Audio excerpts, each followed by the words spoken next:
Hello, folks. Hello. Welcome. You've pressed the red button, obviously. Oh, good on you for doing it as well. Either you or the dog picked up the remote. That's why we're here. Yeah. Well, Chris Taylor's not here. Yeah. Except for Chris Taylor. What's sorry, he Chris doing? Why isn't Chris here? He's died. He Chris died. died. Oh, what a sad... that's He was not very very sad. sad. He was sad. thing. Good I was news. sad. I didn't go to the funeral. Let's just start the show on a high note. Yeah. That contract finally came through. That's good. Yeah. Yeah, about time. About time. You know what? I think people have pressed the red button because often that's the delete button, and they thought Oh, yes. they thought it was the delete button. They're going, This is the worst delete button ever. So the ABC got there first. It's like I've pressed the delete button, and it's got more of them on here. Well, it's weird. They probably thought it was the self-destruct button. Yeah. Oh, it's about Shenanigans. That's the official shenanigan at the beginning of the show, just to anger Chris. And that's Chris looking annoyed. Yes. Trying to hide his frustration. Yeah, I think he's hiding his annoyance. Chris doing a bit of the Daryl Summers there. Very good. Well, the crowd was so And he crazy. does the hand gesture as well. Right. Our audiences love us so much. Yeah. When they're not trying to lynch us, they're cheering. It's ironic because Chris does often do the warm-up before we go on, in which he'd work the crowd into this frenzy Yeah, that's right. about how much they should applaud about, and then he's going, stop. Yeah, that's right. What is this? This is a snakes on a plane gag. Real snake, was it, Yeah. Craig? This is a big cow's head in the background. Is that the Minotaur head? Is that what that is? Yeah, from later in this episode, is it? Don't give away the show. I think it might be. No, I think this might actually be a prop that's used later in the episode. But the bucket in the back there is the bucket from episode 1 of series 1. Is the Kerry Packer Memorial fundraiser. Haven't we come so How far? far we come, yeah. Yeah. Oh yeah. You know, it's quite prop heavy, the set at this point. Yeah, I think this is because we're getting to the end of the series, and every week the crews would hatingly recreate the set, and they would often put old props, but also little jokes in. Like if you look at the fish in the background with the hand with its arm on the fish's face, that's some sort of code from the staging guys. And you see Oh, it the is, John yes. Howard face, he's smoking a hookah. Yes, that's right. Yeah. Oh right. Now Poor Chris, this was such a difficult stunt to get together. Yeah, It took ages to get the ABC to approve it because we were taking a cow into public And not property. only that, we got these cows with these incredibly sharp horns. I think the word is. Yes. I was going to say sharp wit. No, there's nobody like that on this show. Yeah. But poor Chris is actually, I think, like he wanted to go a bit further with this, but it was actually really hard. He couldn't take too many restaurants. And he actually also was quite dangerous. The cows were quite dangerous. Yeah. Well, as you can see, the cows are furious. Oh, yeah. It's the smoke out their nostrils. It's the traditional Sydney slow walking of the cows.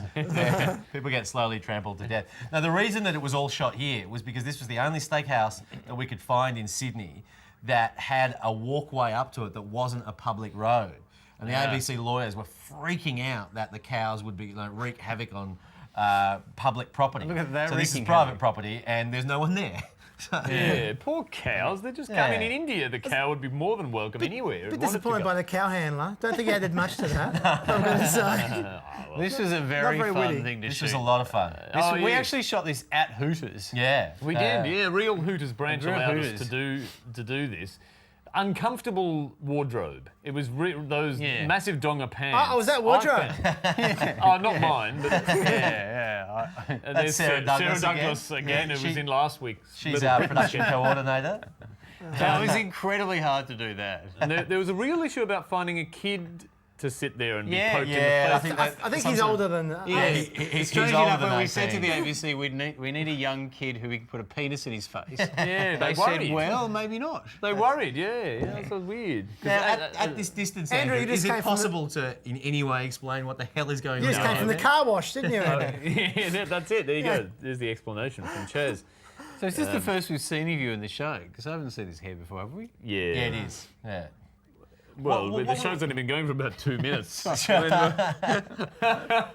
Why Now, is it so on surprising? the desk there, you'll see that there's an oven mitt. That's actually a prop from CNN, our Yes. previous series. Oh, it is? When the government put out the fridge magnets, we put out the terrorism alert oven mitt, which is a little bit That's more right, useful. yeah, but to be something useful around the home. That's right. It has a terrorism alert thing, Yeah, exactly. thing printed on it, didn't it? Now this This was what, the second CIO? This is the second Citizens Infringement Officer, and this was one of the ones that was actually really easy to do. We had the idea, we thought ringtones were annoying, and we knocked it off in about 2 or 3 hours one morning around the QVB in Sydney there. And we just got a great run of dreadful ringtones. But a lot of the others were much harder to get. You'd have to spend hours and hours and hours, particularly because you were trying to basically get people angry, whereas this one, the jokes were already in the ringtones. Well, really, there's almost no such thing as a nice As a sounding good ringtone. ringtone. No, so that's right. any ringtone Yeah. you go, oh, that's Yeah. horrible, $100 fine. That's right, yeah. I thought this guy's ringtone was actually really good. But I fined him $200 and then asked if I could get a copy of his ringtone afterwards. Yeah, it's now my ringtone. Yeah. There was a Tropfest film this year, which I thought was slightly derivative on the Citizens Infringement Officer. Really? I don't think, maybe not intentionally. Oh, right. So, Yeah. some idea. Now, this guy, a lot of people ask about this guy because I actually did fine him and he actually paid the fine. And people want to know whether or not we were that mean to make him walk off. And of course, we were. I went back and gave him 20. So, yeah, I thought that was Tony Abbott. I hope you took his money. Did you? One of the rare times Tony Abbott's wearing clothes. Yeah, that's right. Yeah. Market. Who'd have thought he'd Unusual, still be isn't on it? the scene? Yeah. That's right. Well, again, we were just trying to, with the politicians, we were trying to change it up a bit to get away from just talking to normal people. But this normal person was so funny that we went back to him. Pretty authoritative there, Jules. And Gough Whitlam, yeah, not really my finest comedic moment there. But anyway. Was that improvised, Jules? Yes. He was just there. I'd been working on that line since, well, about 1975, actually. I think we were both out on the same shoot, I seem to remember. Yes. That day, and he just happened to wander by. Yes. And this is one of these things that's based on an observation which probably no one who doesn't work in TV realises, which is that cameramen always have to run backwards. Yeah. Although no, actually, I remember the audience actually quite liked this one. I think people do recognise it because you sort of see it on news broadcasts. Yeah, I guess on news broadcasts. You see it, lawyers striding purposefully along. Which they do. Julian back in his original role as a Yeah, lawyer. well, I actually studied 5 years for this role. Well, you guys who went to law school, do you get taught to do this lawyerly walk when you go to law school? That was how all I did convincing when I you. worked as a lawyer. Yeah. The female lawyer there is Kate Wilde, who's our researcher for the series, and now a researcher for Four Corners, which shows how badly Four Corners standards have declined in the last few years. No wonder it's a comedy show. Yeah. That guy actually had a heart attack after that. So, shoot. Oh, Andrew, look at that. Oh, some looking superb good. acting looking. Yeah. Yes. It's actually the first time Andrew's ever won a physical event of any sort. And it had to be edited. Didn't you break your foot when you jumped up and down there? That's right. Anyway, we're going to go to an ad break now, but we'll be back with more after